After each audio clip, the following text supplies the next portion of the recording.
Hello, welcome to Ray-ality TV. I'm Raymond Bakari. Today I'm joined by Sarah Morgenthau, who is one of several Democrats running in 2022 for Rhode Island's 2nd Congressional District to succeed Congressman Jim Langevin, who is retiring this year. Ms. Morgenthau, how are you today? I am great, Raymond. How are you? I'm doing great, and it's great to have you on. My first question is a general one. Why do you want to be the district's next congressperson? You know, Raymond, I come from a family of public service, a legacy of giving back. Some of you know my mother ran for this seat in 1988. My brother and I ran her campaign. And so public service has always been a part of my DNA since I was a young girl.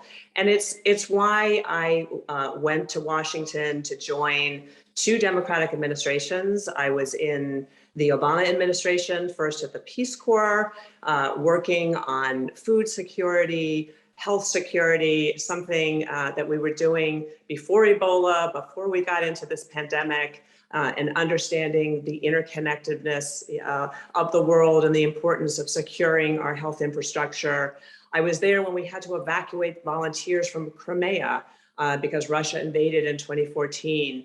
And when we had to respond to the earthquake in Haiti. And then I went to Homeland Security, where I was working on cybersecurity. I was working on counterterrorism. I was the head of the private sector office, so I was working closely with the business community. I was also working with academic institutions, mental health folks, schools to try to help young folks who had been bullied or going in the wrong direction. Radicalization was a big thing that we know and are familiar with today as well, and the importance of creating those off-ramps. Working closely with the business community on the importance of sharing information. I think Americans know better today than ever that we are at risk of cyber attack, of cyber warfare, and that all of our organizations, big and small, and I tell folks in Rhode Island the importance of making sure that those are protected, because we can get attacked into our critical infrastructure. And this can mean, you know, taking our healthcare information, having ambulances, you know, not go to where we need them, getting information, getting groceries, you know, all of those sorts of things that we want to make sure that we are really protecting. And then in between Obama administration and the Biden administration, which is where I was most recently, heading up U.S. travel and tourism at the Department of Commerce, which was about really driving, accelerating the recovery of an industry that was disproportionately impacted by the pandemic, hurting American competitiveness, hurting jobs, all across you know, the sector of travel and tourism, which impacts people in all walks of life, and is something that's incredibly important here. In between administrations, I took what I had learned in Washington at Homeland Security. I was appointed to the Homeland Advisory Board by then Governor Raimondo, so that I could bring back what I had learned in Washington and make sure that Rhode Island was also getting the best guidance on it. And similarly, when Jim Langevin unexpectedly announced that he was stepping down from this congressional seat, it was something that I had thought about doing and was important to me to bring back what I've done in Washington, my ability to get stuff done, to bring the right people together and bring it back to this incredible state, which has been a constant in my life for almost 40 years. And candidates running for Congress will have different issues that they plan to focus on if elected, since the races for these seats become nationalized and there's different issues facing different districts. For example, Congressman Langevin, he focused a lot on cybersecurity. What would be some of the top issues you focus on if elected? You know, there's several issues that I would work on. I mean, I think right now we are dealing with an extraordinary time. You know, we are coming out of a pandemic. When folks are hurting, people have lost loved ones, people have become sick, people have lost jobs. And, it's a difficult time. We are looking at rising cost of living. We're looking at rising price of groceries, of gas. The economy is getting more and more expensive for our children, for our grandchildren. And I want to make sure that we're pushing back on that, and that we are making sure that we have a better place in this great state. We get the resources that we need to make it a place that's affordable for all of us. There have been some concerns raised about your ties to Rhode Island. I remember watching your interview on Community Focus. You had said you didn't attend school here, but that was primarily because of your job. So you're usually traveling around, is what you had said. But you didn't really live here. Should voters in the district be concerned about you not having as many ties here as they would hope? I don't think so, Raymond. I've been coming here for almost 40 years. As I mentioned, my mom ran in 1988, and this has been a constant in our lives. My husband and I got married in our backyard. We've come here for many summers, many vacations, and spent the last couple of years actually here, during the pandemic. And, the other thing I would say too is, I grew up 45 minutes away from here before I came here to Rhode Island. And so I am a New England girl through and through, so not very far away.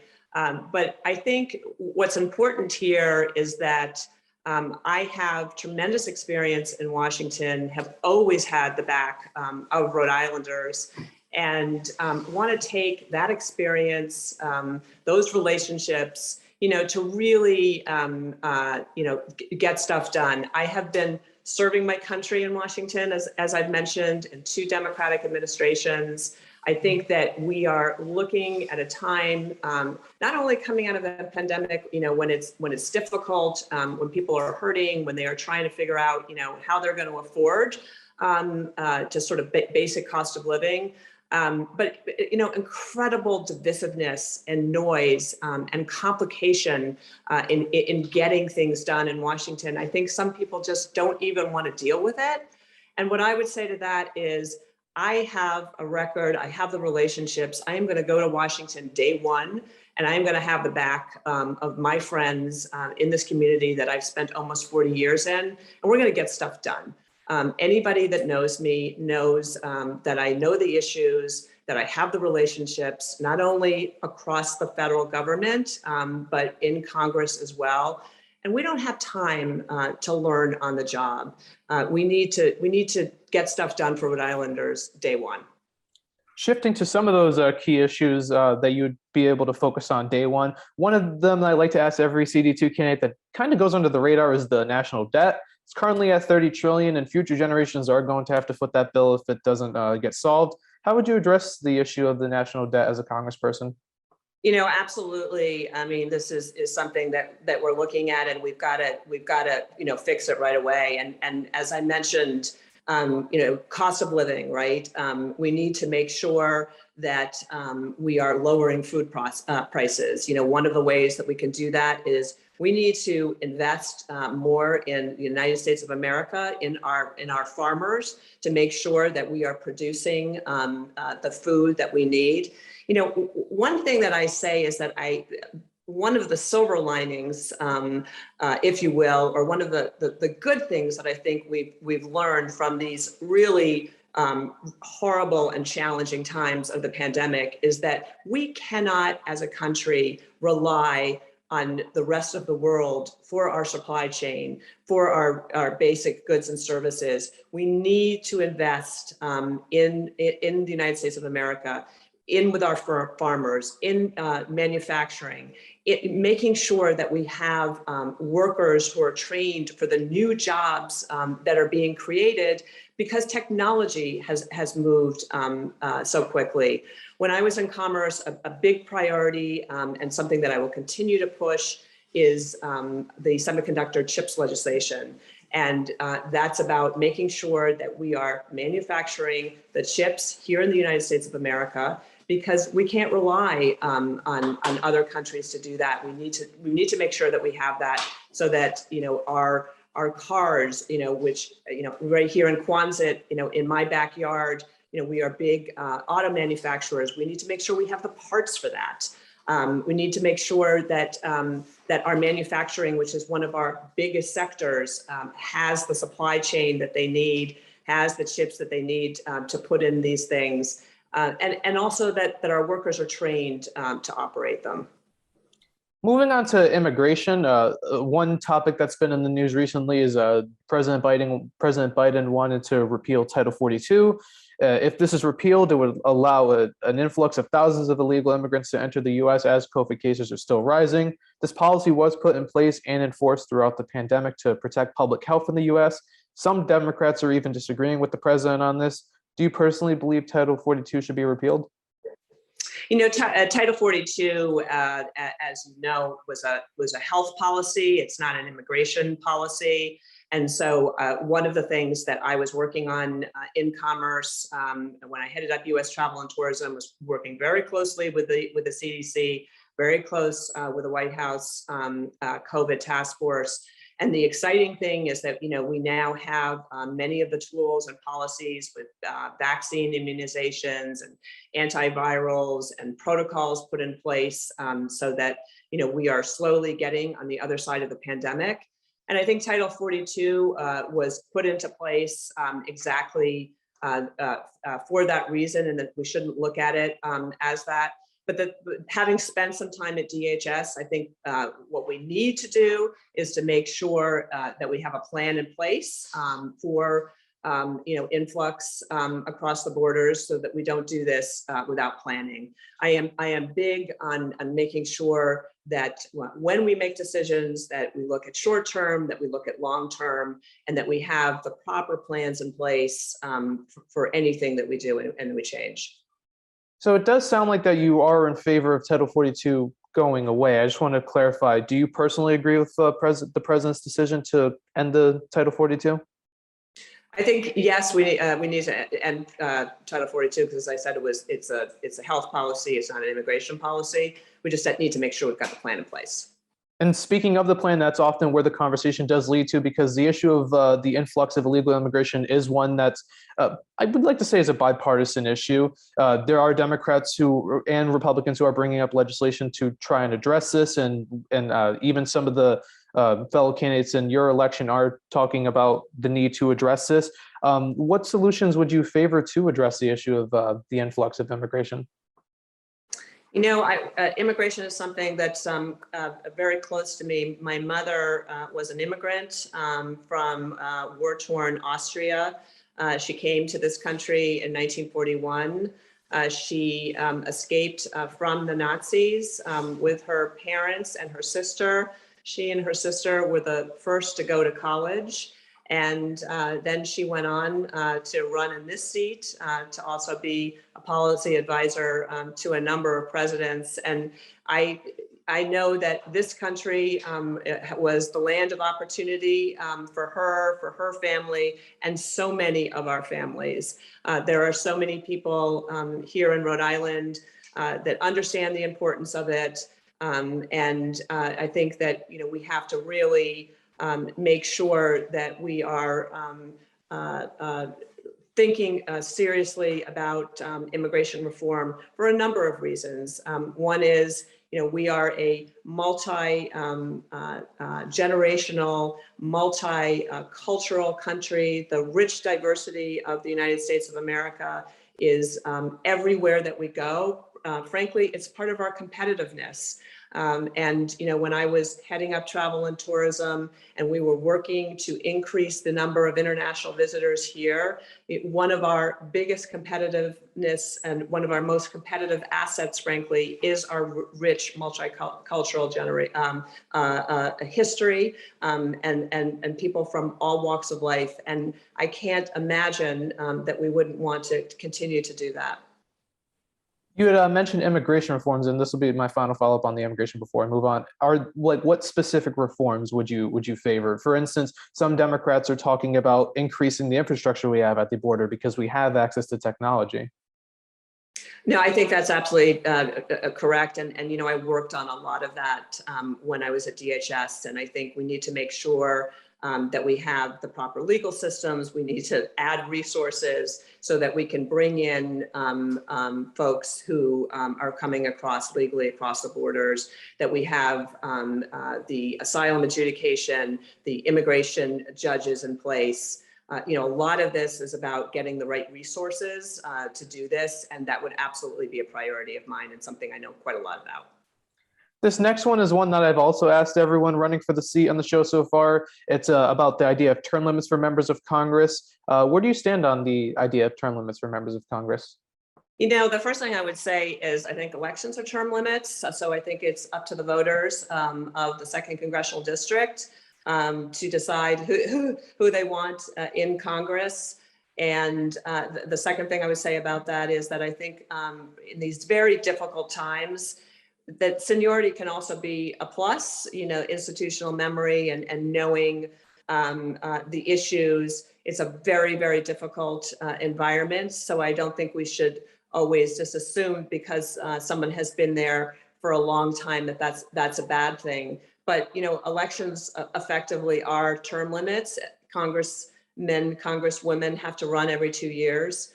And what I would say also is that I'm running to be the first Democratic woman in Congress from Rhode Island, full stop. I think that bringing women's perspective, especially today, we just got the news last week about the leaking of the Roe v. Wade decision being overturned by the Supreme Court. I think we need women's perspective. I think we need fresh perspective. I am not a career politician, but I am coming with enormous experience in Washington, working on issues that are really important to the folks here in the congressional district. And I think I can go there. I will start on day one. We will get stuff done, and we will hold up this great state so that everybody knows about what a leader it is and the wonderful people and assets that we have. One thing that always I point to is the fact that in 2016, Rhode Island was the leader in the country on wind energy, had the only wind farm in the United States of America.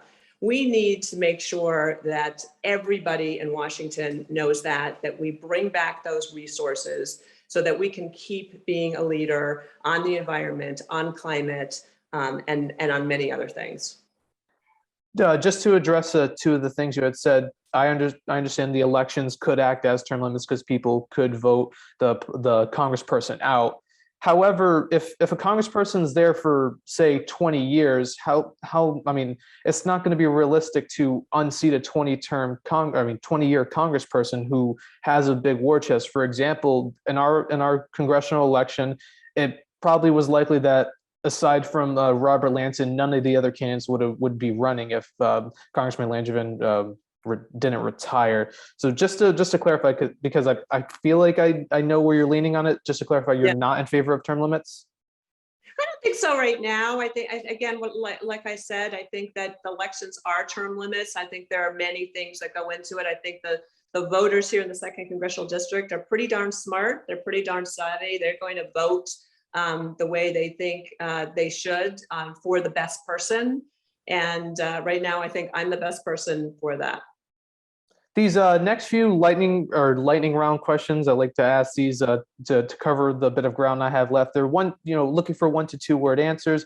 This first one: are you for or against statehood for Washington, D.C. and Puerto Rico? I'm in favor of it. I think if the people there want it, that they deserve that representation. Would you vote in favor of or against legislation to add more Supreme Court justices? One thing, Raymond, I think we've seen today is the over-politicization of the Supreme Court. We have seen that with the recent appointees. We are seeing that play out, frankly, with the likely overruling of the Roe v. Wade decision. I don't think it's time right now to think about adding in more seats on the Supreme Court. I think that can come back to get you on either side. I think what's important is that we get the right people in Congress, that we get a women's perspective for the first time in a long time in the state of Rhode Island. And then we get federal legislation to deal with the Roe v. Wade decision. If elected and a bill to ban members of Congress from trading stocks doesn't pass by the time you're sworn in, can you assure that you won't trade stocks or use any loopholes? Yeah, I think that's really important. I think transparency is enormously important, and it's something I had to file financial disclosure reports every time for every position that I was in, both the Obama and Biden administrations. And I think we need to do that in Congress as well. Who would you vote for either Speaker or House Minority Leader if elected? I think Nancy Pelosi has done a fantastic job. This has been such a complicated time, and we need to have that steady hand and leadership. My final question is a non-political topic I like to ask everyone on the show to keep tradition, and that is, in your opinion, what do you think Rhode Island is best known for? Well, Ocean State and calamari, of course. I loved it during the Democratic convention when calamari became the thing that everyone was talking about. But in all seriousness, it's the folks here. There is a strength, there is a resiliency. And I know that people, many of whom are struggling, I am hearing the stories. 1 in 6 families in Rhode Island is living in food insecurity. Cost of living is becoming insurmountable, especially for our younger people. But the strength, the determination, the family focus, the community focus that we all feel here, the warmth of the people and the willingness to work hard is what I think Rhode Island is known for. That is very true. I might be a little biased since I've lived in Rhode Island pretty much my whole life, but a lot of polite people are in Rhode Island, in my opinion. I can't really speak for the other states. I don't really travel that much, but there are a lot of, like you said, a lot of polite people in Rhode Island, and a lot of great communities, very welcoming people. Ms. Morgenthau, I want to thank you so much for coming on the show. It's been an absolute pleasure of mine to have you on. Raymond, likewise. It's been incredible. Thank you so much for giving me the time. I appreciate it. Absolutely, anytime. And thank you for watching this episode of Ray-ality TV. If you want to see future episodes as soon as they're posted on this channel, please click the subscribe button down below and the post notification bell icon to the right of it. I'm Raymond Bakari, and I'll see you on the next episode.